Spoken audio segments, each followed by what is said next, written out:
Hi friends. ये वैसे history का पहला वीडियो है जिसके अंदर मैं नेशनलिस्ट मूवमेंट के ऊपर पीआईक्यू डिस्कस कर रहा हूँ। जहाँ से नेशनलिस्ट मूवमेंट मतलब मैं बात कर रहा हूँ यहाँ पे फॉर्मेशन ऑफ द आईएनसी से लेके आगे के जो क्वेश्चंस आपको यहाँ पे देखने को मिलेंगे। अब इतना मेरे पास टाइम नहीं है कि आप लोगों को मैं प्रॉपर एक स्लाइड के थ्रू पढ़ा पाऊँ, मतलब like topic wise go through करूँ। तो यहाँ पे जो मोस्ट इंपॉर्टेंट जो लग रहे हैं पीआईक्यू जिससे आपको मैं पूरा रेड करा पाऊंगा वो सब चीज़ आपको मैं यहाँ पे करा रहा हूँ। ठीक है, होपफुली आपको वीडियो पसंद आएगा, एंड तक बने रहिए। अराउंड 20 क्वेश्चन में यहाँ पे करेंगे, लेकिन उससे रिलेटेड जो चीज़ें हैं आपको लाइक स्वदेशी मूवमेंट में क्या हुआ, हमारा जो 1885 से लेके 1905 तक का क्या कैसे अप्रोच था, जो इनिशियल कांग्रेसमैन थे उनका क्या अप्रोच था, ये सब इसके ऊपर हम डिस्कस करेंगे। पहला question, consider the following freedom fighters. Barindra Kumar Ghosh, Jogendra Chandra Chatterjee. पहली बात, बरिंदर कुमार घोष और जोगिंदर चंद चटर्जी दोनों यहाँ पे अनुशीलन समिति से हैं। अनुशीलन समिति का फाउंडिंग यहाँ पे वैसे बरिंदर कुमार घोष तो one of the founding member है यहाँ पे इसके अनुशीलन समिति के। कहाँ पे बनी थी? बंगाल में बनी थी, आपको पता होगा। ढाका अनुशीलन समिति पुलिंदास उसके साथ एसोसिएटेड है। ये सब चीजें आपको धीरे धीरे सब बता दिया करूंगा, और मैं मान के चलता हूँ कि आप अभी तक पढ़ चुके होंगे। ठीक है, आप चाहते हो कि भाई कोई ऐसे फटाफट हमें कोई रिवीजन करा दे, तो दैट ये जो आपको पीआईक्यू मिलेगा एक तरह से रिवीजन में आपको हेल्प करेगा, मेरा ये वो मानना है। रास बिहारी बोस, देखिए रास बिहारी बोस और एक है रास बिहारी घोष। घोष GHOSH घोष है और एक बोस है। तो देखिए घोष यहाँ पे मॉडरेट है और बोस यहाँ पे एक्सट्रीमिस्ट है। ठीक है, बात समझिए। और रास बिहारी घोष वही थे जो इंडिया से पलायन करके गए थे और जापान चले गए थे। जापान में उन्होंने शादी कर ली थी, और इसलिए जापान में एक पॉलिसी थी कि जो मतलब वहां के लोगों से शादी करेगा तो उसको आप एक्सट्रेडिट नहीं कर पाओगे, मतलब वहां से निकाल नहीं पाओगे। तो ब्रिटिशर्स वांटेड रास बिहारी बोस, लेकिन उनको ले नहीं पाए थे। ठीक है, 1915 में गए थे वैसे, 1915 में यहाँ से निकल के गए थे। बाद में उन्होंने वहां पे इंडियन नेशनल आर्मी का सेटअप किया था, ऑल्दो जो कि हमारे सुभाष चंद्र बोस जी ने बाद में उसको उन्होंने टेक ओवर किया, लेकिन शुरुआत इन्होंने की थी, रास बिहारी बोस ने की थी। ठीक है, अगर आपको एक अगर छोटा सा भी मूवी अगर रिकैप चाहिए ना इन चीजों का, मालूम है क्या करिए आप, हमारी जो एक इनके सावरकर जी के ऊपर मूवी आई थी, आप उसको देख सकते हैं, लास्ट ईयर ही आई थी। ठीक है, अब यहाँ पे बात करते हैं, क्वेश्चन में आते हैं कि कौन यहाँ पे गदर पार्टी के साथ एसोसिएटेड है। अब आपको पता होना चाहिए गदर पार्टी का फॉर्मेशन कब हुआ था, गदर पार्टी के साथ कौन कौन से लोग एसोसिएटेड थे। तो देखिए गदर पार्टी का फॉर्मेशन 1913 में हुआ था, इंडिया में नहीं हुआ था। उनका हेडक्वार्टर सैन फ्रांसिस्को में था, और उसके जो कुछ इंपॉर्टेंट लीडर है वो नाम लिख लीजिए पहले। बाबा गुरमुख सिंह, अब देखो इस उतना लिखूंगा तो टाइम लग जाएगा, मैं बोलता रह रहा हूं, आप लिख लीजिए। बाबा गुरमुख सिंह, बाबा करतार सिंह सराबा, बहुत बड़ा लीडर भाई करतार सिंह सराबा। मुझे आज भी याद है भगत सिंह की जो मूवी है जिसके अंदर अजय देवगन जाता है, अजय देवगन वाज भगत सिंह देन, वो जो मूवी के अंदर है, तो जाता है बिस्मिल से मिलने के लिए। बिस्मिल को बोलता है, तो बिस्मिल बोलता है अरे तुम जैसे क्या मतलब यहाँ पे क्रांतिकारी बनेंगे, तो उसको बोलता है, बिस्मिल को बोलता है मैं करतार सिंह सराबा को फॉलो करता हूं, मैं करतार सिंह सराबा से सीखा है मैंने। तो Kartar Singh Sarabha was a young leader, ठीक है, जिसने अपनी जान दे दी भारत के लिए। हम लोग पढ़ते नहीं इनके बारे में, तो उसमें देखो मेरे को बोलते रहे रोंगटे खड़े हो रहे हैं उस बंदे के बारे में। ठीक है, उनके बारे में चलिए। करतार सिंह सराबा, रहमत अली शाह, बाबा गुरमुख सिंह तो भूलना मत भैया तुम लोग। ठीक है, करतार सिंह सराबा, सोहन सिंह बखाना, बाप रे बाप, सोहन सिंह बखाना। देखिए यार हैंडराइटिंग से माफ करिए, आपको वर्ड जो बोल रहा हूं उस पर ध्यान दीजिए यहाँ पे। ठीक है, ये इंपॉर्टेंट लोग हैं, बाबा गुरमुख सिंह, करतार सिंह सराबा, रहमत अली शाह, हाँ भाई परमानंद। ठीक है, ये सारे के सारे इंपॉर्टेंट लीडर हैं यहाँ पे। एक और मोमेंट आपको बताता हूं, आपको कोमागाता मारू इंसिडेंट पता होना चाहिए। कोमागाता मारू इंसिडेंट, कोमागाता मारू एक शिप था जिसके थ्रू इंडियंस जो जा रहे थे कनाडा जा रहे थे, लेकिन डायरेक्ट कनाडा नहीं जा रहे थे, तो कनाडा जा रहे थे, तो वहां पे कनाडा में उनकी एंट्री नहीं ली गई। ठीक है, कनाडा में उनकी एंट्री नहीं ली गई, वहां से वापस भेज दिया गया। जब वो यहाँ पे इंडिया आए कोलकाता पोर्ट पे, बजबज पोर्ट पे, तो उनके ऊपर रूथलेसली फायरिंग की गई, उन लोगों को उतरने नहीं दिया गया। बोलते यार अब तो हमें घर पे तो आने दो, उनको वहां पे रूथलेसली वहां पे मारा गया। और उस इंसिडेंट के बाद हमारे जो ये लोग हैं अपने करतार सिंह सराबा, सोहन सिंह बखाना लोग इंडिया आए, इंडिया में वो लोग रास बिहारी बोस से मिले और बाकी जितने भी अनुशीलन ग्रुप थे उनके साथ सब मिले, और उन्होंने एक जुमरेनियल प्लान बनाया।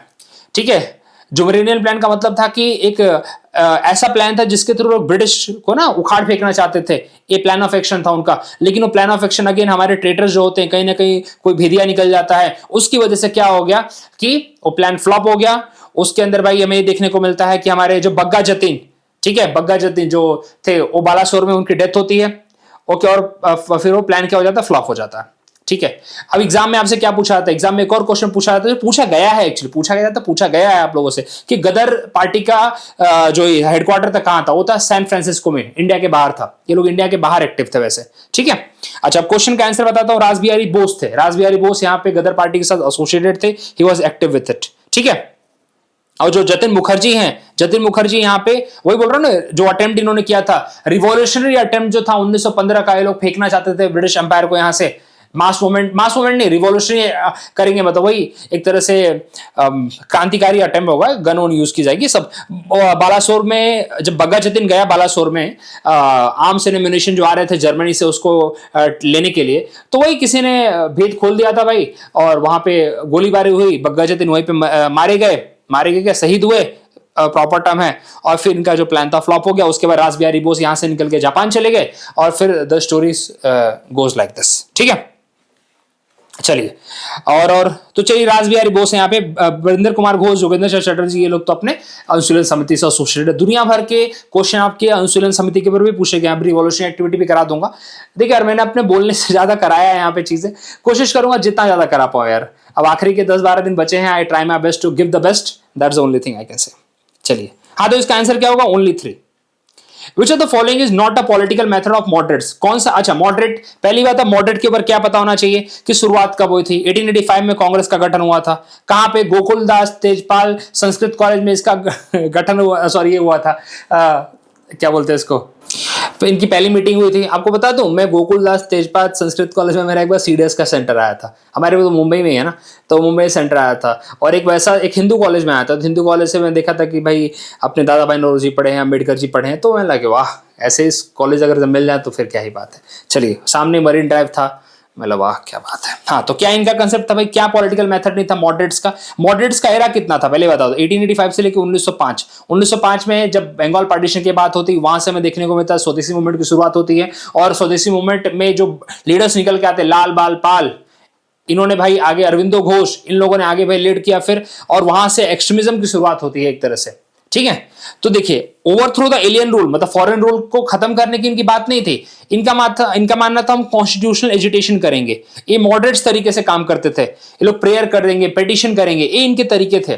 ठीक है, slowly and orderly political progress, yes, mobilisation of the public opinion, हाँ बड़े लेवल पे तो नहीं कर रहे थे, लेकिन छोटे छोटे लेवल पे बिल्कुल कर ही रहे थे। लोगों को एक तरह से कॉन्शियसनेस जगा रहे थे, नेशनल स्पिरिट की भावना जगा रहे थे, बिल्कुल। लेकिन इनकी लाइजनिंग बहुत अच्छी थी, इनकी लाइजनिंग बहुत अच्छी थी ब्रिटिशर्स के साथ। इसीलिए हमें देखने को मिलता है कि जितने भी एक्सट्रीमिस्ट लीडर थे जो उभर के आए, तो उनका थोड़ा वो लोग अपने लेवल पे काम इसलिए कर पाए बिकॉज जो मॉडरेट्स थे दे वर समवेयर करते ना, अरे हमारा ही बंदा है, ठीक है समझा देंगे हम लोग इसको, मतलब they were talking in this way to the Britishers and here our extremist leader are working good. लेकिन 1907 में जब दोनों के बीच में पार्टीशन होता है, तो हमें देखने को मिलता है कि 1908 से लेके 1914 तक कोई मास मूवमेंट होता ही नहीं है, कोई बड़े मूवमेंट होते ही नहीं है, क्योंकि ये बात समझ में आ जाती है कि मॉडरेट्स अकेले मतलब क्या बोलते हैं, आजादी नहीं दिला सकते, और ना ही एक्सट्रीमिस्ट अकेले आजादी दिला सकते हैं, इसलिए they need a corporation.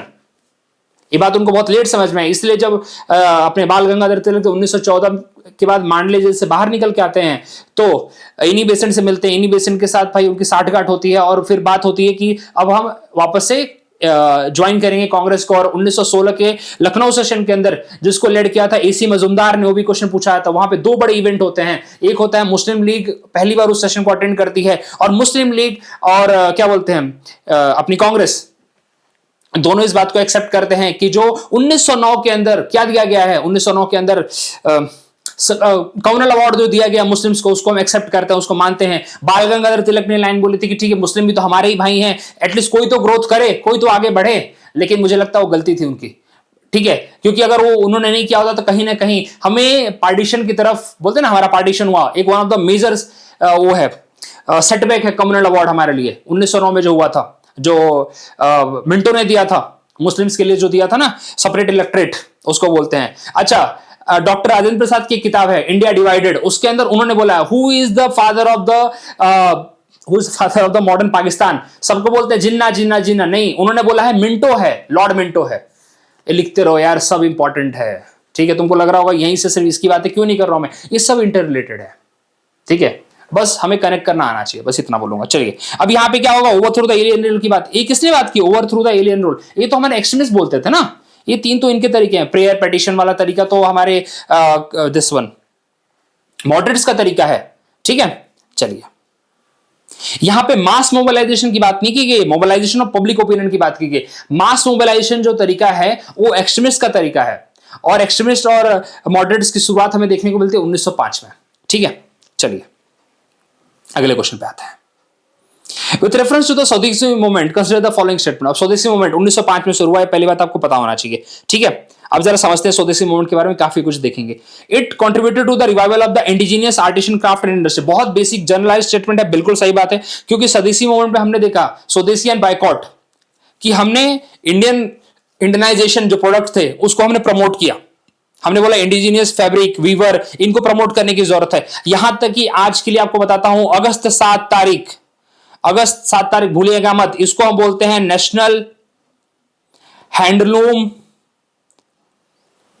Day. अब आपको बोलोगे क्यों बता रहा हूं, 2019 के 2018 के ना सीडीएस के पेपर में पूछा हुआ क्वेश्चन है, नेशनल हैंडलूम डे कब मनाया जाता है। देखो यहां से रिलेटेड है चीजें, क्योंकि हमने अभी अगस्त वाले तो टाइम था जब ये मूवमेंट चल रहा था 1905 में, ठीक है। यहां पे सेल्फ रिलायंस, आत्मशक्ति की बात की गई है। और स्वदेशी मूवमेंट जिसके अंदर textile mill, soap factories, match box factories, क्या बोलते हैं, बैंक, इंश्योरेंस कंपनी, शॉप्स, बहुत सारी इंडियनाइजेशन उसका हुआ, स्कूल ओपन किए गए। समझ रहे हैं इस बात को। National council of education, yes national council of education open किया गया बंगाल के अंदर, ठीक है। इसको इंडियन नेशनलिस्ट जो थे उन्होंने सेटअप किया 1906 में। और जो अपने इसके जो पहले वो थे क्या बोलते हैं, इसके अंदर एक कॉलेज सेटअप किया गया था, उसके पहले जो प्रिंसिपल थे अरविंदो घोष को बनाया गया था, ठीक है। अच्छा एक और बात, अगस्त 7 को क्या हुआ था, अगस्त 7 को एक और चीज हुई थी 1909 में, 1909 में हुई थी, बायकॉट रिजोल्यूशन पास हुआ था। बायकॉट रिजोल्यूशन पास किया गया था, देख लेना स्पेलिंग देख लेना यार, मैं जल्दी में हूं थोड़ा, ठीक है। बायकॉट रिजोल्यूशन पास किया गया था 1905 के अंदर, ठीक है। और कहां से, कलकत्ता में पास किया गया था बॉयकॉट रिजोल्यूशंस फॉर द स्वदेशी मूवमेंट। बंगाल नेशनल कॉलेज, हाँ देखो कौन सी कॉलेज की बात करता है, बंगाल नेशनल कॉलेज सेटअप किया गया था, ठीक है। और शांति निकेतन तो ऑफकोर्स सी बात है, टैगोर जी का शांति निकेतन तो था ही उस टाइम पे। तो बंगाल नेशनल कॉलेज सेटअप किया गया था, और उसके प्रिंसिपल कौन बने थे, अरविंदो घोष बने थे। और national council of the education बिल्कुल सेटअप किया गया था अंडर दिस। तो दोनों स्टेटमेंट सही है अपने आप में। तो होपफुली मैं स्वदेशी मूवमेंट के साथ आपको रिलेट कराने की बात कर रहा हूं। अच्छा स्वदेशी मूवमेंट के टाइम पे 1905 में, 1906 में, 1907 में इसके जो सेशंस होते हैं उसके चेयरमैन आपसे पूछे जाते हैं। और 1904 का भी आपको कभी कभी पूछ लिया जाएगा, इस बात की गारंटी तो मैं कुछ भी नहीं दे सकता, बिकॉज हिस्ट्री है यार, हिस्ट्री में किसी का हाथ पैर नहीं है, हिस्ट्री में जो उनको अपनी मर्जी होती है वो पूछ लेते हैं। तो देखिए 1905 का जो सेशन था वो बनारस में हुआ था, हमारा प्यारा काशी बनारस में हुआ था। इसको हेड किसने किया था, गोपाल कृष्ण गोखले, वही गोखले जी हैं जिन्होंने फर्गसन कॉलेज का एस्टेब्लिशमेंट किया था। मस्त एरिया यार, जो पुणे आएंगे फर्गसन कॉलेज देख के जाना, मस्त इतना बड़ा एरिया है। मैं एक बार एमएससी का एडमिशन लेने गया था, मुझे हकाल दिया था उन्होंने, बोले भागो यहाँ से, तुमने इंटरेस्ट नहीं दिया है, ठीक है चलिए वो बात अलग है। बट मेरे को वहीं पे क्या बोलते हैं, एक अच्छा खासा बड़ा म्यूजियम भी है, म्यूजियम का नाम नहीं याद आ रहा मुझे, बट मस्त एरिया, वो देखने लायक है, नाइट लाइफ तो बहुत सही है वहां की। अच्छा 1906 का सेशन कहां हुआ था भैया, 1906 का ही सेशन सबसे यहाँ पे वो था, मतलब एक सरदर्द वाला सेशन था। बट चलिए कलकत्ता में हुआ था। इसको हेड किसने किया था, इसको हेड किया था दादा भाई नौरोजी ने। और यहां पे प्लीज इस बात को नोटिस करिए, पहली बार स्वराज वर्ड मेंशन हुआ था यहाँ पे, स्वराज वर्ड। लेकिन स्वराज वर्ड को डिफाइन नहीं किया गया था, स्वराज वर्ड को डिफाइन नहीं किया था, लेकिन स्वराज वर्ड पहली बार मेंशन कब हुआ था, स्वराज वर्ड पहली बार मेंशन हुआ था कलकत्ता सेशन में, दादा भाई नौरोजी उसके हेड थे। 1907 वाला तो स्प्लिट था, सूरत स्प्लिट बोलते हैं इसको। इसको किसने होस्ट किया था, मतलब होस्ट मतलब चेयरमैन कौन थे इसके, ये थे रास बिहारी घोष। कौन से, बोस नहीं, घोष। और यहीं पे स्प्लिट हुआ था, सूरत स्प्लिट यहीं पे हुआ था, ठीक है। और कुछ 1904 का, हाँ 1904 का भी पढ़ लो जरा। 1904 का हुआ था, मद्रास में हुआ था, मद्रास में हुआ था, नहीं मद्रास नहीं, सॉरी माय मिस्टेक, मद्रास नहीं, बॉम्बे में हुआ था, बॉम्बे में हुआ था। और इसको हेड किया था हेनरी कॉटन ने। He was a second britisher to host this, मतलब चेयरमैन उसके बने थे। पहले कौन थे, ये भी पूछा था कि पहला ब्रिटिशर कौन था जिसको भाई तुमने अपना चेयरमैन बनाया था। भाई पहले के मॉडरेट्स थे ना, वो तो अपीसमेंट पॉलिसी थी उनकी, तो वो तो ब्रिटिशर्स को अपीस करने की कोशिश कर रहे थे। तो पहला जो था 1889 में, उसका नाम था विलियम वेडरबर्न।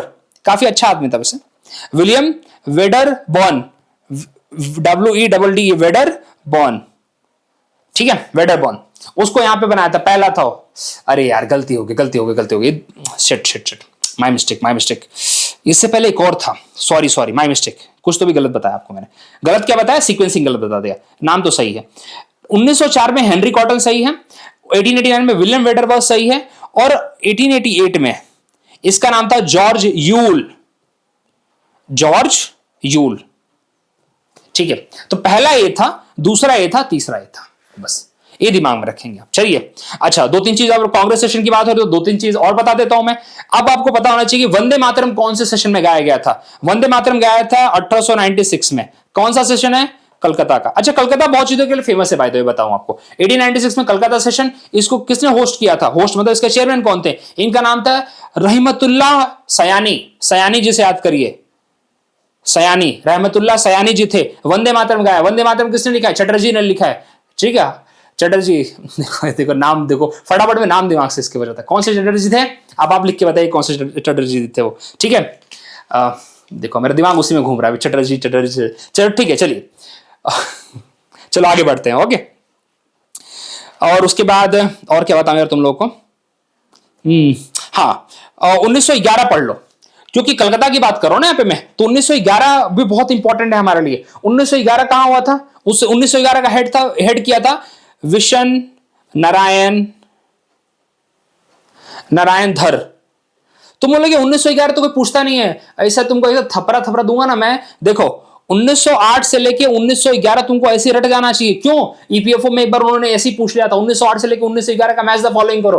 अब तो पूरी जनता मालूम है क्या पढ़ती है? पूरी जनता पढ़ती है 1906 का पढ़ लो, 1907 का पढ़ लो, 1916 का पढ़ लो, लेकिन 1908 से लेके 1911 कोई नहीं पढ़ता। मैं लिख के देता हूं, सच में कोई नहीं पढ़ता। इसको तुम लिख के ले लो, सच में कोई नहीं पढ़ता, क्योंकि सबको क्या लगता है ये पढ़ने वाले थोड़े हैं। और यूपीएससी बोलते हैं अच्छा नहीं पढ़ोगे तो लो क्वेश्चन लो, ए बाबू क्वेश्चन लो, इसके ऊपर करो सॉल्व, ये इंपॉर्टेंट है। तो चलो अब बात मैंने निकाल दी है तो बोल ही देता हूं फिर। 1908 से लेके 1911 तक।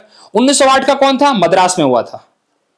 किसने हेड किया था? रास बिहारी घोष ने किया था। वही रास बिहारी घोष जो सूरत सेशन के भी हेड थे, ठीक है, रास बिहारी घोष। अब भाई इतना सब बता रहा हूं तो लिखते रहो अब तुम, अदरवाइज तुमको पता है तो अच्छी बात है, बहुत अच्छी बात है। 1909 का किसने किया था?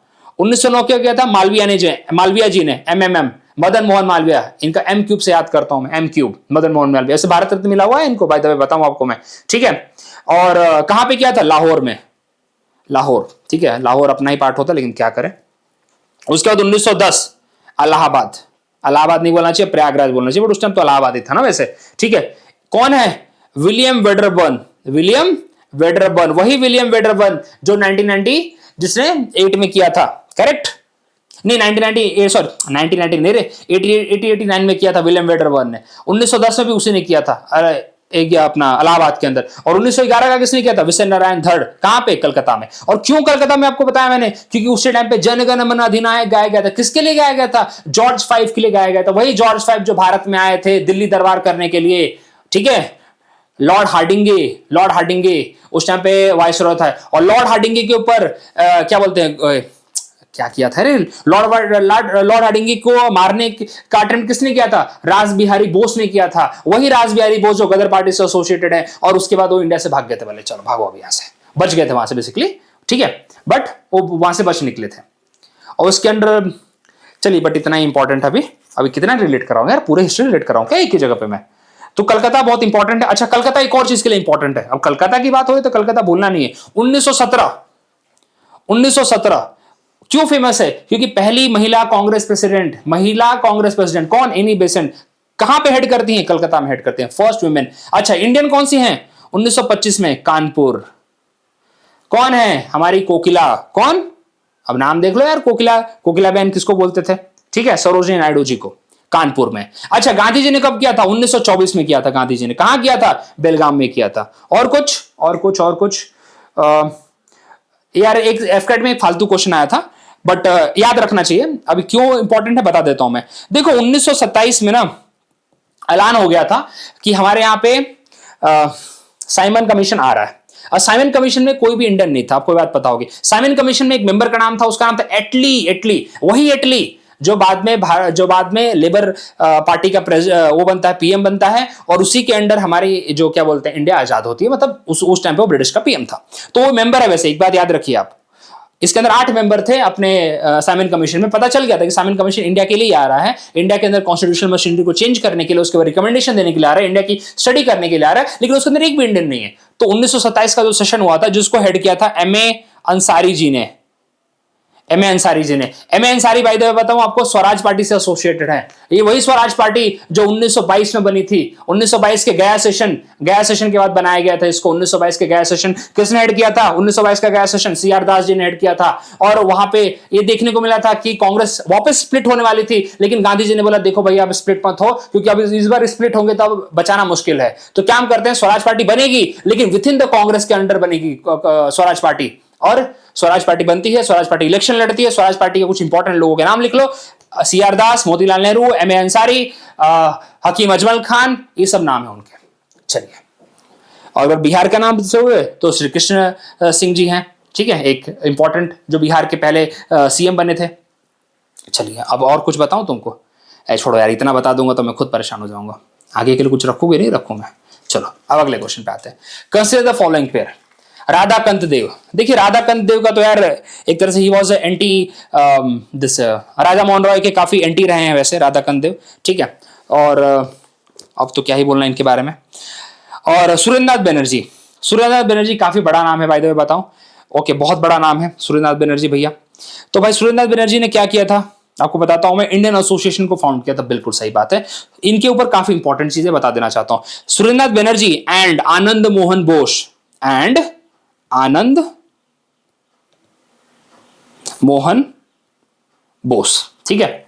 सुरेंद्रनाथ बनर्जी एंड आनंद मोहन बोस। आपको बता दो सुरेंद्रनाथ बनर्जी पहले ऐसे पर्सन है जिनको जब 1878 में कौन सा एक्ट आया था, जो अपना गैगिंग एक्ट जिसको बोलते हैं यार, देखो वर्नाकुलर प्रेस एक्ट, उसके अंडर इनको गिरफ्तार किया गया था।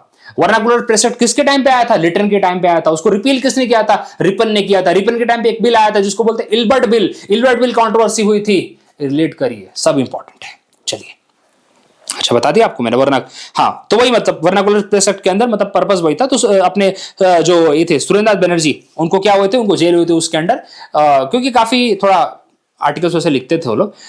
तो इंडियन एसोसिएशन भूलिएगा मत, एग्जाम में बहुत बार क्वेश्चन पूछा हुआ है इंडियन एसोसिएशन। और ये कांग्रेस से पहले बना है, ये बना है 1876 में। कहां बना है? बंगाल में बना था, ठीक है, 1876 में। 2 लीडर के नाम याद रखिए, सुरेंद्रनाथ बनर्जी एंड आनंद मोहन बोस। अभी देखो इनकी पत्रिका क्या थी, मेरे दिमाग से इनकी पत्रिका का नाम याद नहीं आ रहा तुरंत, थोड़ा दिमाग पे चढ़ नहीं रहा। इनकी पत्रिका का नाम क्या था? इनकी पत्रिका का नाम बहुत फेमस पत्रिका है यार, मेरे पोस्ट में भी डाला है अभी देखो। अरे देखो कैसे भूल सकता हूं, चलिए कोई नहीं यार, चलिए आ जाएगा। 88, हाँ, मद्रास महाजन सभा। देखिए इसके तो कभी बड़े बड़े नाम हैं, गजालू लक्ष्मी नारसु चट्टी। उसके बाद 2-3 नाम याद रखिए अपना, क्या बोलते हैं, वीर राघवाचार्यार, जीएस अय्यर वही पर्सन है जिन्होंने जब इनको भी मिला था, अरे जब अपने क्या बोलते कौन से 1917 में कौन बनी थी यार हेड कोलकाता के अंदर? देखो ऐसे दिमाग पे जब नहीं चढ़ता ना मेरे। जब इनको जेल हुई थी तो इन्होंने नाइटहुड अपना वो कर दिया था। जीएस अय्यर ने नाइटहुड अपना दे दिया था, बोले मुझे नाइटहुड नहीं चाहिए, ठीक है। नाइटहुड का अवार्ड उनको मिला था तो उन्होंने दे दिया था उसको, ठीक है। एग्जाम में क्वेश्चन पूछते हैं कि नाइटहुड अपना वापस किसने किया था जब एनी बेसेंट को जेल हुई थी? होम रूल लीग के टाइम पे, करेक्ट, होम रूल लीग के टाइम पे जेल हुई थी, तो जीएस अय्यर ने अपना नाइटहुड वापस कर दिया था। अच्छा, नाइटहुड आपने किसको मिला था? और हमारे नाइटहुड इनको भी मिला था, रविन्द्रनाथ टैगोर जी को भी मिला था। और उन्होंने नाइटहुड कब अपना रिटर्न किया था? जब जलियांवाला बाग हुआ था, ठीक है, जलियांवाला बाग का। और काइजरे हिंद था कि कुछ एक और ऐसा कुछ एक और अवार्ड मिला था, गांधी जी को मिला था, उन्होंने भी उसको रिटर्न कर दिया था। ये सब चीजें पूछी जाती है। अच्छा, Radhakanta Deb first president of the Indian, बिल्कुल ब्रिटिश इंडियन एसोसिएशन बनाया गया था, जिसके अंदर राधाकांत देव जी उसके पहले वो बने थे, प्रेसिडेंट थे। और वाइस प्रेसिडेंट छोड़ो कोई नहीं पूछता है, बट इतना इंपॉर्टेंट है, ये इंपॉर्टेंट तो बहुत ज्यादा है, इंडियन एसोसिएशन बहुत इंपॉर्टेंट है। मद्रास महाजन सभा के ऊपर इन्होंने एक और बार क्वेश्चन पूछ रखा है, तो इसलिए मैंने 2-3 लोगों के नाम बता दिए, नाम याद रखिए, वीर राघवाचार्यार, जीएस अय्यर, अंदर चार्लू भी लिख लीजिए, आनंद चार्लू। लेकिन इतने नाम क्या करोगे याद करके, इतने नाम होते नहीं है। होपफुली आपने पढ़ा होगा तो रिवीजन आप कर सकते हैं क्या। अच्छा ठीक है, इसका सारा क्या बोलते हैं, अच्छा कौन सा सही है? अच्छा 2 मिनट रुको जरा, ये तो ध्यान ही नहीं दिया मैंने, मैं तो उसे बताते जा रहा था। अच्छा सॉरी, गजालू जो है, गजालू लक्ष्मी, ये इन्होंने सेटअप किया था मद्रास नेटिव एसोसिएशन, सॉरी इन्होंने सेटअप किया था मद्रास नेटिव एसोसिएशन। इतने एसोसिएशन है इन लोग के, मद्रास नेटिव एसोसिएशन इन्होंने सेटअप किया था। और मद्रास महाजन सभा जो किया था, 2 लोगों के नाम आपको बताया मैंने, वीर राघव चारियार और जीएस अय्यर। ठीक है, 2 इंपॉर्टेंट नाम है, बाकी तो छोड़िए आप, राधा कंदे तो सही है, तो इसका आंसर बी हो जाएगा। चलिए आगे बढ़ते हैं, अब बताओ what was the main reason for the split the Indian National Congress at the Surat. अब बताओ क्या था भाई, एक्सट्रीमिस्ट को ऐसा लगता था कि उन्हें मॉडरेट्स में फेथ नहीं है। बहुत सही बात है यार, मॉडरेट्स ने 20 साल में कुछ किया नहीं था तो उनको फेथ नहीं था बिल्कुल, और उसकी वजह से भाई उनके बीच में स्प्लिट हो गया। अब देखिए एक और चीज आपको बताना चाहता हूं, 1907 में क्या हुआ भैया कि जो मॉडरेट्स थे वो पहली बात ना, वो नहीं चाहते थे कि जो स्वदेशी मूवमेंट चल रहा है उसको बंगाल से बाहर लेके जाया जाए। वेदर जो एक्सट्रीमिस्ट थे वो चाहते थे कि हम इसको बंगाल या पैन इंडिया लेके जाना चाहते हैं, इसलिए लाल बाल पाल और अरविंदो घोष काफी इंपॉर्टेंट नाम है यहाँ पे। ठीक है, तो अब यहाँ पे भाई ये चीज बन नहीं पा रही थी। अब अगर कांग्रेस प्रेसिडेंट, अभी एक और कंडीशन थी उस टाइम पे कि कांग्रेस प्रेसिडेंट कौन बनेगा। देखिए कांग्रेस प्रेसिडेंट बनने की कंडीशन थी कि अगर आपकी कॉन्स्टिट्यूंसी में, आपके अगर एरिया में अगर सेशन हो रहा है तो आप नहीं बन सकते। ठीक है, तो उन्होंने सूरत में करवाया। क्यों सूरत में करवाया मालूम है? जिससे कि बाल गंगाधर तिलक उसके चेयरमैन ना बन पाए, ये सबसे बड़ा कंसर्न था। तो बाल गंगाधर तिलक अगर चेयरमैन बन जाते और उनको सपोर्ट भी बहुत अच्छा खासा था, लेकिन कंडीशन क्या आ गया, उन्होंने जगह चेंज कर दी, सूरत कर दिया। ठीक है, उनका मानना था सूरत की जगह कोई और करो भैया, क्या प्रॉब्लम है, लेकिन सूरत कर दिया। तो उसकी वजह से क्या हो गया, फिर एक मॉडरेट लीडर को बनाया गया जो कि रासबिहारी घोष थे। बहुत बार क्वेश्चन पूछा है, रासबिहारी घोष। ठीक है, रासबिहारी बोस अलग हैं, घोष है। क्या हो गया भैया, फिर हमें देखने को मिलता है कि स्प्लिट हुआ, मारामारी हो गई। उसके बाद हमारे अरविंदो घोष जी ने तो पूरी तरह से छोड़ दिया पॉलिटिक्स। वो कहाँ चले गए, वो अपना पांडिचेरी चले गए, वहां पे उन्होंने अपना योगा की सोसाइटी सेटअप कर दी, अनुशीलन सोसाइटी सेटअप कर दी। उसके बाद उन्होंने अरविंदो घोष सोसाइटी, अनुशीलन सोसाइटी नहीं, और उसके बाद अपने इनको भेज दिया गया मांडले जेल के अंदर, अपने तिलक जी को, अपने लाला लाजपत राय जी को उन्होंने यूएसए उनको डिपोर्ट कर दिया गया। तो ये सब चीजें हुई हमें देखने को मिलती है, और बिपिन चंद्र पाल ने भी छोड़ दिया, पॉलिटिक्स ही छोड़ दिया एक तरह से। चलिए द स्वदेशी and the backward were adopted the method of struggle for the first time. अब बताइए कब हुआ था भैया, होम रूल के टाइम हुआ था क्या? होम रूल तो 1916 का है बाबा, नॉन कॉपरेशन 1920 का है, विजिट ऑफ साइमन कमीशन 1928 का है। तो ये तो हुआ था agitation of the partition of Bengal के टाइम पे हुआ था ना। बहुत बेसिक क्वेश्चन है ये, तो आप बता ही सकते हैं, इसमें तो दम ही नहीं है पहली बात। ठीक है, चलिए अच्छा और कुछ, अच्छा एक बता देता हूं आपको, थोड़ा सा ना एक चीज और लिख लो यार, मेरे दिमाग में बात चढ़ गई तो बता देता हूं मैं।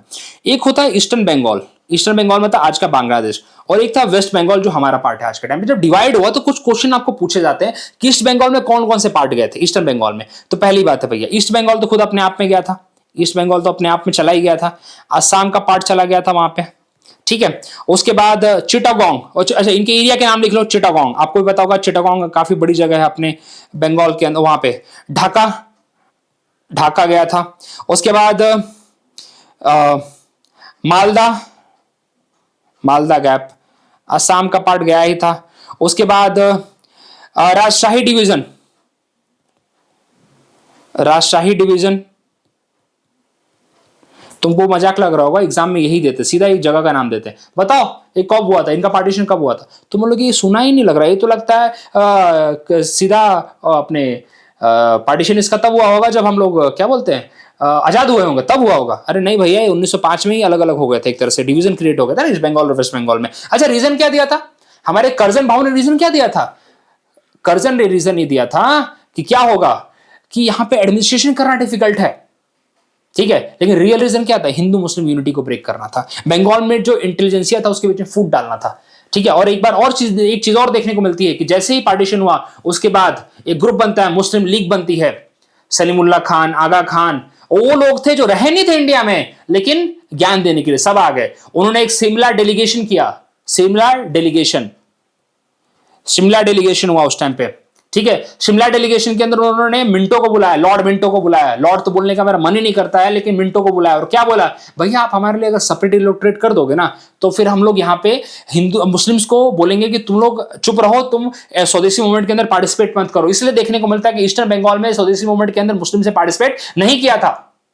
और उसने फिर मिंटो ने उनकी बात मान ली, बोले ठीक है तुम्हारी बात मानता हूं मैं क्या करूंगा 1909 के अंदर तुम्हारे लिए भाई सेपरेट इलेक्ट्रेट ला दूंगा, बात खत्म। इसलिए राजेंद्र प्रसाद जी ने क्या बोला है, डॉक्टर राजेंद्र प्रसाद जी ने क्या बोला है, हमारे फर्स्ट प्रेसिडेंट, उन्होंने बोला है in his book India divided के अंदर उन्होंने लिखा है Minto is the father of the partition of between India and Pakistan, उन्होंने उसको फादर बोला है। उसी ने भाई कॉमनवेल्थ अवार्ड का फादर तो बोलते ही थे, लेकिन उन्होंने उसको बोला है, वहीं से शुरुआत उन्होंने उसको माना है। चलिए, वो the following economic critics of the colony, देखिए सारे के सारे हैं, बाय द वे बताऊं आपको मैं, ठीक है, ये सारे के सारे यहाँ पे क्रिटिक हैं। आप तीनों को बोल सकते हैं। दादा भाई नौरोजी जी को आपको पता ही है, poverty and the un-British rule उन्होंने लिखा था। आरसी दत्त जी भी हैं जिन्होंने भाई अपना लिखा, आरसी दत्त की किताब है the economic history of India, क्या बोल रहा हूं मैं, इकोनॉमिक हिस्ट्री ऑफ इंडिया इन्होंने लिखा है, ठीक है। और जी सुब्रमण्यम, यहां तक कि रनाडे जी भी हैं, रनाडे जी भी थे वैसे, जी सुब्रमण्यम अय्यर भी हैं यहाँ पे, ओके। यही वो जीएस अय्यर हैं जिसकी बात करें ना, यही वो जीएस अय्यर हैं जिन्होंने अपना नाइटहुड दे दिया था, ठीक है, यही वो जीएस अय्यर है। तो बिल्कुल इन्होंने भी इकोनॉमिक एस्पेक्ट बताए हैं ब्रिटिश रूल के टाइम के, and he was a strong critic, ठीक है। तो तीनों यहाँ पे आंसर सही है। चलिए आगे बढ़ते हैं। बताओ भैया, which of the following moment has contributed to the split, बताओ कौन सा है। स्वदेशी मूवमेंट की वजह से हुआ था ना, स्वदेशी मूवमेंट के बाद हमें आगे देखने को मिलता है। चलिए, तो दैट्स राइट आंसर। इसमें अब दिमाग लगाने की जरूरत नहीं है, ऐसे क्वेश्चन आ जाए तो मजा आ जाए। अब बताओ, first women president of Indian National Congress और सरोजिनी नायडू, नहीं, इंडियन नेशनल कांग्रेस, अच्छा इंडियन वुमेन बोला तो मान लेता मैं, लेकिन फर्स्ट वुमेन कौन ही है आपको बताया तो भी मैंने, 1917 में कौन बनी थी, आप देख लीजिए। अब ये पहला गलत है। कभी कभी ना मेरे को बात को फ्लो में ना पुरानी बातें बोली, मेरे को भी ना रोहित शर्मा जैसे याद आता है ओ करने की, ये प्रॉब्लम भूल जाता हूँ मेरे साथ, याद रहता है दिमाग में रहता है, लेकिन थोड़ा कभी कभी भूल जाता हूँ मैं। The first Muslim president of Indian National Congress was Muslim president, बिल्कुल बदरुद्दीन तैयब जी, बिल्कुल सही बात है। ये भी क्वेश्चन पूछा होता है, कहां पे, मद्रास में, मद्रास में 1887। अच्छा, अब इनके सेशंस के थोड़े नाम लिख लो यार, क्योंकि क्या होता है ना एग्जाम में पूछे जाते हैं। 1985 का, सॉरी 1885 का कहां हुआ था, गोकुलदास तेजपाल संस्कृत कॉलेज, WC बनर्जी जी हेड किए थे। सेकंड सेशन कलकत्ता में हुआ था, दादा भाई नौरोजी जी। उसके बाद थर्ड सेशन हुआ था मद्रास में, जिसको बदरुद्दीन तैयब जी ने हेड किया था। फर्स्ट अपने इंग्लिश थे वो, ठीक है, फर्स्ट इंग्लिश थे, सॉरी इंग्लिश नहीं यार, फर्स्ट मुस्लिम थे, इंग्लिश तो उसके बाद जॉर्ज यूल आएगा इलाहाबाद वाला, ठीक है। चलिए, अच्छा तो हो गया ना, ये तो पहला गलत है, क्योंकि पहला तो इनी बेसेंट है ना, इसका सरोजिनी नायडू कैसे हो गया, तो इनी बेसेंट होगा। ये तो बहुत सिंपल क्वेश्चन है। अच्छा यार देखो, क्लासेस चालू किए हैं, अब क्या होता है बीच में डालने का ये होता है कि भूल जाता हूँ मैंने। अगर मेरे को आपको मेरे पढ़ाने का तरीका अच्छा लगता होगा तो प्लीज मेरे को कांटेक्ट करिए, जुड़िए मेरे साथ। अगर आपको लगता है कि आपकी कहीं किसी भी तरीके से प्रिपरेशन में कमी आ रही है, दैट आई विल हेल्प। आपके मॉक टेस्ट कंडक्ट कराऊंगा मैं, आपको पता ही किस तरह से पढ़ाता हूँ मैं PIQ के साथ। अभी तो सिर्फ PIQ फटाफट करा रहा हूँ मैं, विद कंसेप्ट में PIQ लाऊंगा आपके सेशंस, जब आपको रेगुलर सेशंस में लूंगा वहां पे। और फीस बहुत ही नॉमिनल है, आप देख सकते हो। CDS NDA BPSC UP PCS के लिए और साथ में CAPF के लिए भी सारे पेपर वन। और अगर डिटेल चाहिए मेरे से बात करने के लिए तो यू कैन कॉन्टेक्ट मी। अगर और ज्यादा तुम्हें ऑफिशियल होना है तो you can mail me, I will also give reply to the mail खेलना है तो भी कर लेंगे। चलिए, आपको लगता है तो जोड़िए। The partition of Bengal made by the Lord Curzon lasted until, ये 1911 तक लास्ट हुआ था, आपको बताया मैंने 1911 तक। 1911 में दिल्ली दरबार हुआ था। 1911 में दिल्ली दरबार किसने कंडक्ट कराया था, हार्डिंगे ने कराया था। कौन आया था, हमारे जॉर्ज 5 आया था, उन्हीं के लिए गाना गाया गया था। गाना मतलब जो आज हम बोलते हैं ना, गीत गाया गया था, जन गण मन अधिनायक जय हो भारत भाग्य विधाता। कौन विधाता, किंग जॉर्ज 5, वही जॉर्ज 5 है जिनको भाग्य विधाता कहा गया था, ठीक है। तो तब तक हुआ था, उन्होंने वह एन्यूल किया था। और यही जो उन्होंने अनाउंस किया था, annulment of the this capital, sorry transfer of the capital, sorry, अच्छा बंगाल का पार्टीशन का एन्यूल किया था, ट्रांसफर ऑफ द कैपिटल भी किया था उन्होंने, ट्रांसफर ऑफ द कैपिटल भी उन्होंने किया था फ्रॉम कलकत्ता टू दिल्ली। उसी के अगेंस्ट में राज बिहारी बोस ने उनके ऊपर बम फेंकवाया था, लेकिन बच गया था वो, ठीक है। तो यहां पे आंसर क्या होगा, King George 5 abrogated the Curzon's act at the, बोलने का कोई मतलब ही नहीं रहा वैसे, बट ठीक है, ठीक है। कौन आया था, किंग जॉर्ज 5 और क्वीन मैरी आई थी इनके साथ इनकी। चलिए आगे बढ़ते हैं। गदर पार्टी, गदर क्या था भाई, एक रिवॉल्यूशनरी ऑर्गेनाइजेशन था जिसका हेडक्वार्टर सैन फ्रांसिस्को में था, बिल्कुल। अब ये देखो, अब ऐसे क्वेश्चन अभी खुद देख रहे हो ना, रिपीटेशन बहुत है हिस्ट्री में, लेकिन मेन बात है कि हम लोग 100 चीजें पढ़ने के लिए जाते हैं हिस्ट्री में, ये पढ़ लो, कम से कम PIQ के ऊपर तो कंट्रोल कर ले भैया तू। PIQ अगर तेरा अच्छा कर दूंगा ना मैं, तो समझ ले उसके बाहर तो तू बोलेगा 1-2 क्वेश्चन ऊपर सब जगह से आता है हिस्ट्री के अंदर। If you want to score better marks, do the PIQ first, do some certain concept, which are non negotiable that need to be done. ज्यादा अंग्रेजी हो गई क्या, चलो कोई बात नहीं। अच्छा, इनके लीडर के नाम लिख लो, बताया मैंने, नाम लिखो वापस से, लाला हरदयाल, सोहन सिंह बखाना, मोहम्मद बरकतुल्ला, ठीक है, दिमाग में रखिए, ये बहुत इंपॉर्टेंट है। अपना सराबा जी भी है, ठीक है। चलिए, तो ये इन्होंने किया था, सिंगापुर में तो नहीं है बिल्कुल। इल्बर्ट बिल, इल्बर्ट बिल कब आया था? रिपन के टाइम पे आया था, आपको बता रखा मैंने, लॉर्ड रिपन के टाइम, लॉर्ड हटाओ यार, रिपन। और बताओ, जो लोकल सेल्फ गवर्नमेंट का फादर किसको बोलते हैं? रिपन को ही बोलते हैं। वैसे रिपन ने अच्छे काम किए, बताऊं आपको मैं, रिपन के थोड़े अच्छे काम है, लेकिन इल्बर्ट बिल के ऊपर क्वेश्चन पूछा गया, इल्बर्ट बिल था क्या, ये पता होना चाहिए कि इल्बर्ट बिल था क्या। देखिए, अगर जब यूरोपियंस थे, अगर यूरोपियन कोई कांड करेंगे, सिंपल सी लैंग्वेज बताता, यूरोपियन अगर कोई कांड करेंगे तो इल्बर्ट बिल के अंदर ये था कि उसको उनके ऊपर जजमेंट इंडियन जज पास कर सकता है। जो इंडियन जजेस थे ना, दे कैन पास, इंडियन जो डिस्ट्रिक्ट मजिस्ट्रेट थे, they can take a case of the European criminals, या यूरोपियन जो लोग थे। यूरोपियन ने क्या बोला? इंडियंस सिविलाइज नहीं है, हम इनके मतलब ये हमें कैसे वो कर सकते हैं, ट्राई कर सकते हैं, ये हमें कैसे मतलब हमारे ऊपर जजमेंट पास कर सकते हैं, ये हमसे इंफीरियर हैं। तो ये इल्बर्ट बिल आया था वैसे तो इंडियन के फेवर के लिए, इंडियन जजेस को पावर दी जाएगी, लेकिन यूरोपियंस ने इसके अगेंस्ट प्रोटेस्ट किया, बाद में रिपील करना पड़ा इल्बर्ट बिल को, मतलब इस बिल को हटाना पड़ा, ठीक है।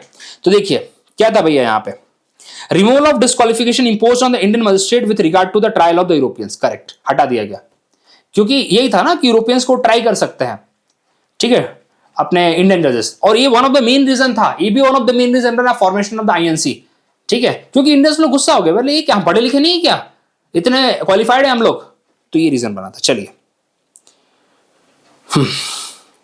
अच्छा, दादा भाई नौरोजी जी का कंट्रीब्यूशन है, कंट्रीब्यूशन उनकी तो कमी नहीं है कंट्रीब्यूशन की। Expose the economic exploitation of British, बिल्कुल, उन्होंने किताब लिखी है, 1901 में किताब लिखी थी उन्होंने, कौन सी किताब थी?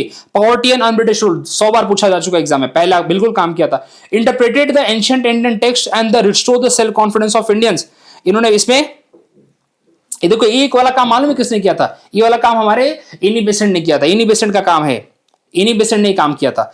तो इनी बेसेंट ने जागरूकता फैलाई थी कि भाई इंडियंस अपनी हिस्ट्री को क्यों नहीं जान रहे हैं, वो क्यों फालतू में जो लिखी लिखाई मनगढ़ंत कहानियां जो ब्रिटिशर्स फैला रहे हैं कि ब्रिटिशर्स आर द बेस्ट, उन्होंने आके सिविलाइज किया है, इंडियंस अपने पुराने टेक्स्ट को क्यों नहीं समझ रहे हैं? ये इनी बेसेंट का काम है, इनका काम नहीं है। इन्होंने तो इकोनॉमिक हिस्ट्री, इकोनॉमिक्स के ऊपर काम किया था, इन्होंने ये बताया था कि भाई कैसे वेल्थ इंडिया से बाहर निकल रही है, ये दादा भाई नौरोजी का काम था।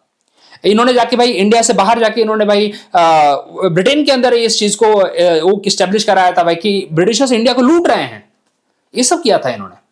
Stress the need for the eradication of all the social level, ये देखिए, ये वाला तो हमारे रिवॉल्यूशन, ये वाला मोमेंट था ना, जिसके अंदर हमारे क्या बोलते हैं, क्या यार, देखो दिमाग से निकल गई बात मेरा भी, एनी बेसेंट हो गई या फिर राजा राम मोहन राय हो गए, इन लोगों ने सब काम किया था। ये दादा भाई नौरोजी का उतना इसमें काम कम है, थोड़ा सा है, लेकिन यार थोड़ा कम काम है, तो 1 is the most appropriate answer here. चलिए आगे बढ़ते हैं। What was the purpose of sir William Wedderburn? अच्छा सर, अरे चुपचाप से नाम लिखो यार तुम। अच्छा अब बताओ, विलियम वेडरबर्न को भाई कितनी बार हमने बनाया है?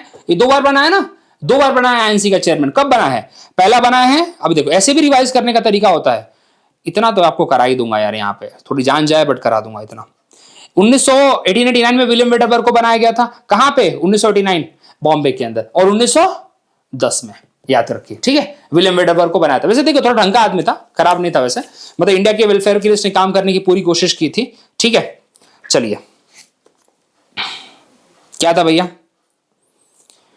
what is the purpose of sir and W.S. Kane had the set up the Indian Parliamentary Committee in 1893। तो देखिए इंडियन अभी एग्जाम में क्वेश्चन क्या बनेगा, इंडियन पार्लियामेंट्री कमेटी किसने सेटअप की? अब क्वेश्चन बन सकता है कि नहीं बन सकता है? यहाँ पे बिल्कुल बन सकता है। तो वेडरबर्ग का इंपॉर्टेंट रोल था इसके अंदर, इंडियन पार्लियामेंट्री कमेटी सेटअप करने के लिए। कहां पे सेटअप किया गया था भैया? एक अपने ब्रिटेन में किया गया था, और उन्होंने एक जर्नल भी स्टार्ट किया था, जिसका नाम था इंडिया नाम का एक उन्होंने जर्नल स्टार्ट किया था इन्होंने, ठीक है।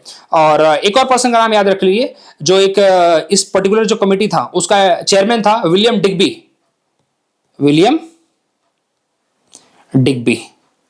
DIGB, डिग्बी, ठीक है।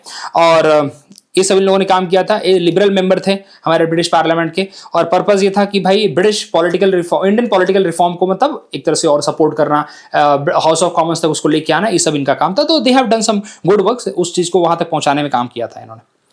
What was the immediate cause, क्या था? Partition of the Bengal, yes partition of the Bengal ही होगा, और क्या होगा? Immediate cause partition of the Bengal था। लॉर्ड कर्जन, लॉर्ड हटाओ यार, कर्जन लिखो सीधा, थोड़ा सा ये यूपीएससी ने चेंज लाना चाहिए।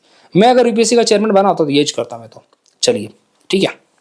और लाल बाल पाल, लाला लाजपत राय, बिपिन चंद्र पाल, इन्होंने self help group, self reliance, ये सब की बात की थी। ठीक है, आगे बढ़ते हैं, बाकी में तो कुछ नहीं। ये देखो, ये सब इसके इवेंट है, these are all the events जो इसके। अच्छा, death of the Chapekar brothers, ये मालूम है कब हुआ था? ये तो 1897 में हुआ था, जब पूना के अंदर वो आया था, कलेरा आया था कि क्या आया था, देखो प्रॉब्लम ये है मेरे साथ, फेमाइन आया था, फेमाइन की कंडीशन आ गई थी। ठीक है, अभी देखो जो चीज में मैं अटक रहा हूं, मैं दिमाग में है भूल जा रहा हूं, तो जरा आप लोग बताइएगा कि मैं किस जगह पर अटक रहा हूं, क्या पता आपके लिए हेल्पिंग हैंड हो। चापेकर ब्रदर्स ने यहाँ पे डब्ल्यू.सी. रैंड को मारा था। डब्ल्यू.सी. रैंड कौन था भाई? इसको यहाँ पे, हाँ, प्लेग आया था, प्लेग कमिश्नर के तौर पे इसको बुलाया गया था डब्ल्यू.सी. रैंड को, और ये नालायक ने आके इंडियंस के साथ इतना इल ट्रीटमेंट किया। आप अगर मूवी देखेंगे पहला सीन यही से था, तो उसको बोला चल तू ऊपर जा, तू ऊपर जा। और चापेकर ब्रदर्स मालूम है कहां से प्रमोट हुए थे? हमारे दिस तिलक जी का एक आर्टिकल था जो उन्होंने शिवाजी के ऊपर लिखा था, शिवाजी महाराज के ऊपर लिखा था, कैसे उन्होंने अफजल खान को मारा था, उससे प्रभावित होकर उन्होंने इसको मारा था। तो दिस ये चापेकर ब्रदर्स, और यही चापेकर ब्रदर्स से प्रभावित होकर हमारे जो मित्र मेला सेटअप हुआ था, मित्र मेला किसने सेटअप किया था? हमारे सावरकर जी ने सेटअप किया था। कहां किया था? यही देवलाली में किया था, नासिक में किया था, जहां पे मैं रहता हूं। अरे पीछे घर है मेरे पीछे घर नहीं, मतलब आराम से 2 किलोमीटर पे घर है उनका। 2 किलोमीटर पे ज्यादा बोल दिया रे। ठीक है, कभी जाऊंगा, फ्री होकर जाऊंगा तो एक फोटो डालूंगा मैं। ठीक है, मस्त। अभी तो रहते नहीं, मतलब अभी तो उनका मतलब हिस्टोरिकल मॉन्यूमेंट है वो, वहां पे जाने वाने को रहता है। घर बहुत भूल भुलाया है वैसे। Who was the Viceroy of India when the Rowlatt Act passed? बताओ भैया कौन था? अब जरा इनके नाम लिख लो, ये बहुत जरूरी है। ठीक है, बहुत ही ज्यादा जरूरी है भैया। देखो कुछ और चीज बताऊं क्या मैं? छोड़ो, अभी यहाँ पे जो इंपॉर्टेंट है कर लेते हैं। ये था Lord Chelmsford. Lord Chelmsford was a lord हटाओ, क्लेम्सफोर्ड था उस टाइम पे। दिस रॉलेट एक्ट था क्या? देखो, जब अपना पार्टीशन क्या बोलते हैं, 1918 में क्या हुआ? वर्ल्ड वॉर खत्म हो गया। तो वर्ल्ड वॉर के टाइम पे ना एक एक्ट पास हो रखा था, डिफेंस ऑफ इंडिया एक्ट। कौन सा एक्ट पास हो रखा था? डिफेंस ऑफ इंडिया एक्ट पास हो रखा था। पर्पस तो क्या था इस एक्ट का? जिससे कि इंडियंस के मास मूवमेंट को कटिल किया जा सके, उनको उठा के जेल में डाल दिया तो कुछ बोलेंगे नहीं। डिफेंस ऑफ इंडिया एक्ट 1915 पास हो रखा था। अब तो भाई ये खत्म हो गया, वर्ल्ड वॉर खत्म हो गया 1918 में। अब तो भाई इंडियंस डिमांड करेंगे इस एक्ट को हटाओ, तो उन्होंने एक और लॉ लाया। ठीक है, उन्होंने एक और लॉ लाया जो कि सिडनी रॉलेट जी को बुलाया गया, बोले आइए सिडनी रॉलेट जी। ठीक है, उन्होंने एक कमिटी बनाई 1918 में, उन्होंने बोला कि किसी भी इंडियंस को, पॉलिटिकल जो भी हो, उसको हम बिना ट्रायल के जेल में डाल सकते हैं 2 साल के लिए। तो गांधी जी ने इसको ब्लैक एक्ट बोला था। कौन सा एक्ट? ब्लैक एक्ट बोला था। इरविन कब था?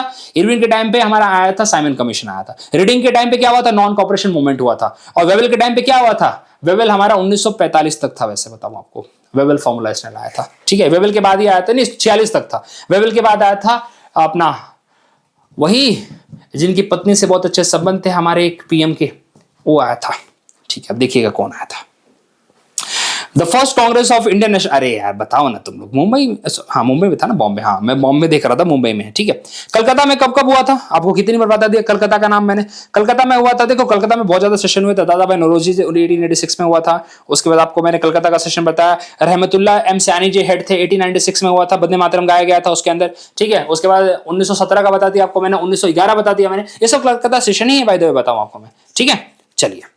और कितने डेलीगेट थे? अच्छा, कितने डेलीगेट थे? 72 डेलीगेट्स थे। 72 डेलीगेट्स थे। उमेश चंद्र चटर्जी, चटर्जी नहीं, बनर्जी। देखो चटर्जी अभी तक मेरे दिमाग में चल रहा है, वो अटका हुआ। वंदे मातरम किसने गाया था? चटर्जी। ठीक, बंकिम चंद्र चटर्जी। देखा, ऐसा ये दिमाग चलता है, बस भूल जाता हूं कभी कभी मैं। भूल क्या जाता हूं, ऑप्शन दे दो तो भी एक आदत पड़ गई ना ऑप्शन की। ऑप्शन दे तो बता दूंगा मैं। बहुत बेकार आदत है यार, बहुत बेकार आदत है। चलिए, एक बार तो इतनी बेकार आदत थी, कोई पूछेगा नहीं आता, ऑप्शन दे, फिर ऑप्शन दे बता दूंगा। बोले क्यों? हम ऑप्शन ही खेलते, हम सीडीएस एनडीए में ऑप्शन ही खेलते आए हैं। चलो, consider the following statement about the madam Bhikaji Cama. भाई इनको mother of the Indian unrest कहते हैं भाई। ठीक है, इंडियन रिवॉल्यूशन की भाई मदर, माता थी। इन्होंने भाई फ्लैग रेज किया था पहली बार, कहां पे? स्टुटगर्ट में किया था, जहां पे वो हुआ था, क्या बोलते हैं, इंडियन इंटरनेशनल सोशलिस्ट कॉन्फ्रेंस स्टुटगर्ट में हुआ था, पेरिस में नहीं हुआ था ये। ठीक है, ये भाई प्राइवेट सेक्रेटरी दादा भाई नौरोजी जी की, पारसी थी, बिल्कुल पारसी फैमिली से। यही क्वेश्चन उठा के, यहीं से उठा के लोग क्वेश्चन एनडीए और सीडीएस में बना के दे देते हैं। ठीक ठीक है, समझे? तो कहां हुआ था ये दिमाग में रखिए कि जो कॉन्फ्रेंस हुआ था सोशलिस्ट कॉन्फ्रेंस, वो हुआ था हमारा इसमें, देखो भूल गया वापस, जर्मनी में हुआ था, स्टुटगर्ट में हुआ था, ठीक है, स्टुटगर्ट जर्मनी, भूलिएगा मत, ठीक है। इन्होंने पहली बार झंडा रेज किया था और झंडा भी इन्होंने बनाया था हमारे जो इंडिया हाउस में, जो हमारे जितने रिवॉल्यूशनरी रह रहे थे, इंडिया हाउस श्यामाजी कृष्ण वर्मा जी ने सेटअप किया था। कहां पे? ब्रिटेन में सेटअप किया था, जहां पे जितने भी रिवॉल्यूशनरी आते थे बुलाते थे वो लोग उनको, ठीक है। उसमें 2-3 रिवॉल्यूशन के नाम याद रखो। मदन लाल ढींगरा जिसने जॉर्ज वाइली को टपकाया था। तो ये पूछा जाता है कि मदन लाल ढींगरा ने किसको टपकाया था? देखो अभी बताया, जॉर्ज वाइली को टपकाया था। और सबसे बेकार बात तो है कि जब उसका बड़ा भाई आया और उसने बोला कि भाई हम उसको डिसोन करते हैं, बहुत बेकार बात लगी थी कि मतलब इतने अच्छे संबंध, तुम ब्रिटिशर्स को इतना अपीज मत करो कि अपने बेटे को तुम अपने टाइम पे उसको डिसोन कर दो। तो मदन लाल ढींगरा की अभी भी कबर साथ से वहीं पे है, लाया नहीं पाए हम लोग, पता नहीं क्या हमारी कैसी पॉलिटिक्स है। उधम सिंह, जो हमारे सरदार उधम सिंह जिन्होंने जनरल डॉयर को टपकाया, ठीक है, तो टपकाया मतलब मारा यार। अब इसके लिए कौन सी अच्छी लैंग्वेज यूज करूं मैं, यही बोल सकता हूँ ना मैं इनके लिए, ठीक है। तो ये चीजें हैं, पहला वाला गलत है, दूसरा तीसरा सही है यहाँ पे। So this is all about, ठीक है, ये था ऑप्शन। तो देखो यार, मैं कोशिश करूंगा नेशनल मूवमेंट, देखो मैं अपने लेवल पे सारी कोशिश करूंगा यार कि आप लोग के लिए अच्छी चीज ला पाऊं। मेरा इकोनॉमिक्स की भी सीरीज चल रही है, पता नहीं आप लोग देखते क्यों नहीं है वो, बट ठीक है, चलिए कोई बात नहीं। मेरा काम है आपके लिए पुट करना, आप जब मर्जी तब देखिए उसको, आपकी मर्जी। और हिस्ट्री का भी चालू कर दूंगा। अब ज्योग्राफी के अंदर मालूम है क्या अटका पड़ा है? ड्रेनेज का पार्ट अटका पड़ा है, उसका प्रिपेयर हो चुका है मेरा, उसके ऊपर से वीडियो बनाना बाकी है। और इकोनॉमिक्स के अंदर 5 ईयर प्लान का एक बचा हुआ है, जो एक पूरा आपको 1 घंटे का सेशन है, वो बना रहा हूँ, उसको काम कर रहा हूँ मैं, वो ला दूंगा मैं। और जो फिजिकल पॉलिसी का पार्ट बचा हुआ है और आरबीआई के ऊपर और मॉनेटरी पॉलिसी के ऊपर तो ऑलमोस्ट खत्म ही कर दिया मैंने। एक वीडियो और है, वो बन जाएगा, बन क्या जाएगा, वो भी बना हुआ है, बस रिकॉर्ड करना बाकी है। और उसके बाद अब पॉलिटी का आपका रिवीजन लाना है मेरे को, और हिस्ट्री का तो आप समझिए रिवीजन चालू हो चुका है। तो इस तरह से चलता रहेगा, जितना अपने लेवल पे मैं बेस्ट कर सकता हूँ करूँगा, बाकी आप अच्छा करें। चलिए मिलते हैं अगले वीडियो में।